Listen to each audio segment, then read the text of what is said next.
Bienvenue sur Grand Lille TV. Aujourd'hui, l'invité du jour, un auteur nordiste, un auteur lillois, Bruno Vanlan. Bonjour. Bonjour à vous. Alors, vous venez de publier aux éditions Ravet Wanso et dans la collection Polar en Or un premier livre édité pour vous qui s'intitule La trahison du miroir.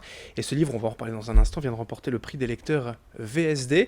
Alors déjà, présentez-vous rapidement. Voilà, je le disais, auteur nordiste lillois, mais quand même, c'est votre premier livre édité seulement. Alors d'abord oui, je suis lillois et je le revendique. Hein, j'y suis né il y a quelques années déjà et j'ai passé toute mon enfance et ma jeunesse sur deux communes, Lomme et Lambersart. Et j'ai été huissier de justice à Seclin pendant plusieurs années. Et c'est après votre carrière que vous êtes lancé un peu voilà, dans l'écriture? Alors, une fois en retraite, n'étant pas bricoleur, il faut bien trouver à passer les heures. Et je me suis lancé comme ça dans l'écriture, avec un roman qui est un roman policier. Pourquoi justement aller toucher voilà, cette gamme, si j'allais dire, voilà, de la littérature, le polar, c'est ce qui vous plaît Alors de d'abord, base? c'est parce que c'est ce que je lis le plus, Mhm. et aussi parce que ça m'est apparu plus ludique pour moi à écrire et plus facile.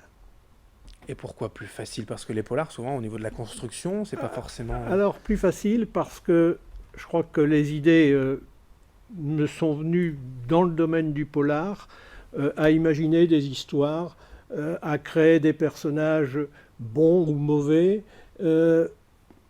partant d'une ossature, d'un début et d'une fin, et puis je le travaille au fur et à mesure que je l'écris. Rien à voir avec votre passé, votre métier d'huissier de justice dans ces histoires? Non, non, mais par contre, le prochain livre touchera à la justice. Oui. Pourquoi pas, oui. Alors, pour évoquer tout de même voilà, la trame de cette histoire, la trahison du miroir, deux couples amis, l'un un français lillois, l'autre anglais et londonien, qui se ressemblent en tout point. Malheureusement, voilà, le couple français est retrouvé mort en voiture en bas du cap Griné. Il va y avoir un peu une contre-enquête de ce couple anglais et de Euh, l'ami des Anglais. Et voilà, la vérité ne sera pas aussi simple qu'un accident. Hein. Non, et bon, le livre fait que l'anglais, et comme le français d'ailleurs, sont tous deux des policiers aguerris, et l'anglais se retrouve devant la situation de se dire, puisque ce qui arrive généralement à notre couple ami nous survient en léger différé quelque temps après, ben, on va y passer, on va avoir aussi un accident. Et ce sera indubitable. Donc il a un doute, il se dit je vais en France et je vais voir si ce qui s'est réellement passé. Et là, il va découvrir qu'en fait, ce n'était pas un accident, mais un assassinat, un meurtre. Voilà, avec la vérité est bien différente et donc forcément par rapport à sa propre vie, vous allez le dire, il va avoir aussi quelques doutes. Il y a Scotland Yard qui est pris de toute façon voilà, comme référence, ça c'est vraiment un mythe. S'attaquer entre guillemets comme ça voilà, à une référence aussi mythique. Vous avez travaillé un peu justement pour être au plus juste de la réalité? Alors, le gros avantage, c'est qu'Internet, aujourd'hui, on peut se retrouver à Londres très facilement devant son écran. Et effectivement, j'ai travaillé là-dessus. Et vous, vos références personnelles en matière de polar, quels auteurs Ah, peut-on moi, citer? alors, je suis de l'ancienne génération, et bon, ce que j'ai toujours aimé, c'est Simenon. Oui. Hein. Et aujourd'hui, ce que j'aime lire, c'est Harlan Coben. Oui. C'est ce que j'allais vous citer, voilà, finalement, comme ce genre d'histoire, effectivement, de polar très, très prenant. De situer aussi, voilà, cette enquête, cette contre-enquête aussi dans la région, un peu à Lille, mais aussi un peu sur la côte.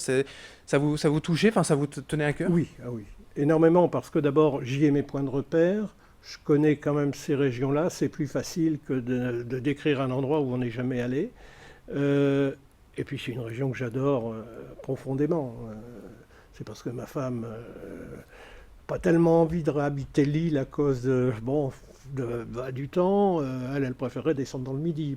Donc, Oui, bon, voilà. après, voilà, ça sera peut-être l'occasion d'un prochain livre, effectivement, dans le Midi. En tout cas, pour l'instant, voilà, on est dans le Nord. Justement, pour les lecteurs, c'est important, c'est ce qui fait aussi le charme de cette collection Polar en Nord, de retrouver comme ça des lieux qu'ils connaissent, des rues, des quartiers, et vous y attachez aussi de l'importance. Beaucoup d'importance parce que c'est des quartiers où j'ai vécu aussi bien quand j'étais jeune, ou aussi bien professionnellement. Malgré tout, ce n'est pas un livre de tourisme, c'est bel et bien un polar qui, je vous le disais donc, a gagné le prix des lecteurs VSD, avec notamment Franck Tillier, voilà, référence nordiste en la matière, qui était le président du jury, et puis un coup de cœur du journaliste d'RTL, Bernard Poirette. Alors voilà, c'est référence aussi pour vous, voilà, de personnes qui Oui. reconnaissent votre travail et ce prix.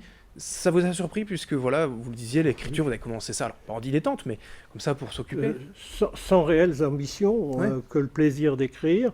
Puis après, ben, c'est sûr qu'on se dit, ben, je l'ai là, je vais le laisser dans mon tiroir. Et puis bon, on l'envoie à un éditeur. Et Raverenceau a été le premier à me répondre favorablement. Donc, Et le prix même en lui-même et le coup de cœur ainsi comme ça de personnes. alors ça, c'est une joie que je ne m'imaginais pas connaître. Et puis aussi une reconnaissance en me disant, parce que c'est très difficile de juger quand on a écrit, quand on a fini un bouquin, on est incapable de dire s'il est bon, s'il va plaire aux personnes, aux lecteurs. Et le fait que des lecteurs, donc un jury de lecteurs plus un jury de professionnels, reconnaissent une certaine qualité, on peut être que satisfait et puis ça donne envie d'en écrire d'autres. C'est ce que j'allais vous demander évidemment pour finir. D'autres idées, d'autres Oui, livres déjà en oui, préparation, ouais. j'en ai, pour tout vous dire, j'en ai même 2 qui sont commencés. Donc, vous voyez, et un qui est bien avancé actuellement. Bon, ça sera certainement alors l'occasion de revenir nous présenter donc ce J'espère. travail et votre prochain livre ici même sur ce plateau. Merci Bruno Voland Merci à d'être vous. venu aujourd'hui sur Grand Lille TV. Voilà ce livre La trahison du miroir, déjà sorti, disponible dans les bonnes librairies nordistes, notamment Le Furet du Nord et aux éditions Raverenceau, la collection Polar en or. Merci.